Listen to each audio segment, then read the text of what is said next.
جب آپ عاجزی اپناتے ہیں تو آپ تنقید کم اور کامیابیاں زیادہ سمیٹتے ہیں۔ مثلاً جب آپ سے پوچھا جائے کہ آپ کو تیراکی آتی ہے تو آپ اگر یوں کہیں کہ جی مجھے تیراکی آتی تو نہیں ہے لیکن میں سیکھ سکتا ہوں، تو پھر آپ کی تیراکی پر لوگوں کی تنقید نہیں، لوگوں کی حوصلہ افزائی ہوگی۔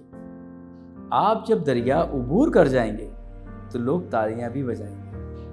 جب ہم خود کو بڑھا چڑھا کر لوگوں کے آگے پیش کرتے ہیں تو ہم خود سے لوگوں کو اپنا منصف بنا لیتے ہیں، اور پھر آپ جانتے ہیں کہ جوری کا جو معائنہ ہوتا ہے بہت سخت ہوتا ہے، جس میں ہر غلطی کے نمبر کاٹے جاتے ہیں۔ کہنا میں یہ چاہ رہا ہوں کہ عاجزی میں عافیت ہوتی ہے، اور غرور اور ریاکاری میں جو سب سے بڑا نقصان ہوتا ہے وہ آپ کی شخصیت کا ہوتا ہے۔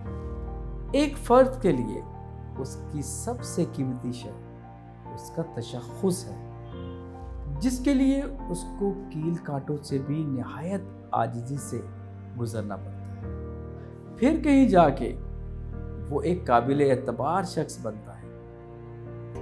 افراد نہیں، ناگزیر نظریات ہوا کرتے